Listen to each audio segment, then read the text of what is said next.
70. Ah là, je remonte encore.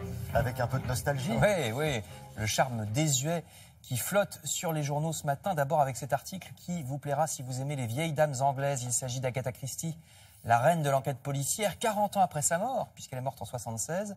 Eh ben, ça marche toujours. Vous savez qu'on a une série sur France 2 qui fait des bonnes audiences sur base des romans d'Agatha Christie.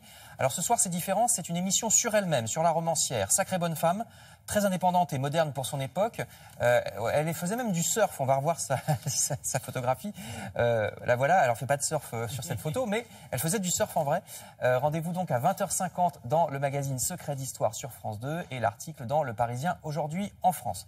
Toujours dans ce genre, charme et nostalgie, je vous conseille un article du Figaro qui nous dit que oui, un jardin peut être beau en hiver. Regardez, on entre dans les jours sombres, les jardins sont souvent désolés. Eh ben, on peut faire quelque chose en choisissant certaines plantes comme celle que vous voyez ici à l'antenne, qui reste belle même une fois fanée. Sur les photos, vous voyez des physalistes, des clématites, même des hortensias qui sont faits pour être conservés, même séchés par le froid.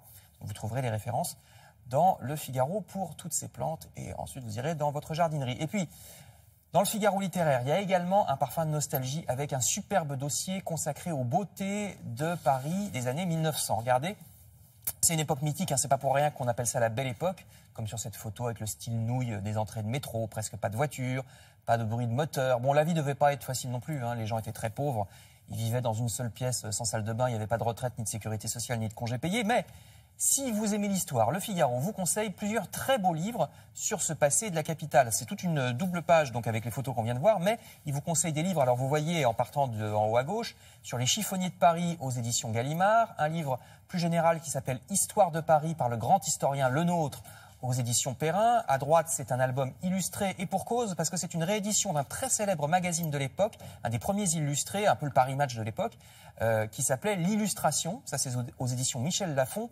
En dessous, vous voyez un album sur les 20 arrondissements de Paris aux éditions Parigramme en bas à droite. Et puis en bas à gauche, bien sûr, l'incontournable, les magnifiques photos de Robert Doisneau qui sont rassemblées dans littéraire. Et puis je termine avec Bach, Jean-Sébastien Bach, qui est à l'honneur en ce moment. Vous savez pourquoi? Parce qu'on célèbre un quinquantenaire, on dit un quinquantenaire, 500 ans. Les 500 ans du protestantisme. Quel rapport, vous allez me dire? Il y a un rapport, parce qu'on peut même dire que c'est Luther qui a créé Bach d'une certaine manière, comme l'explique cet article sur le site web de Télérama. Parce que le créateur du protestantisme, Luther, que vous voyez sur le tableau ici, était musicien. Il a beaucoup insisté sur la musique comme instrument de propagande religieuse. Et puis, comme pour la Bible qui était, avec les protestants, écrite dans la langue du pays et non plus en latin pour que tout le monde puisse la lire, eh ben, pour les chansons, ça a été pareil. C'est-à-dire qu'on chantait en allemand et non plus en latin toutes ces chansons. Donc, vous allez voir Jean-Sébastien Bach. Quelque part, Luther a été, à un siècle de distance, le père spirituel de Jean-Sébastien Bach, l'immense compositeur allemand connu beaucoup pour sa musique religieuse. Donc toute l'histoire des relations entre Bach et le protestantisme, c'est dans Télérama. Et nous, on se retrouve demain, Frédéric. Exactement. Merci beaucoup.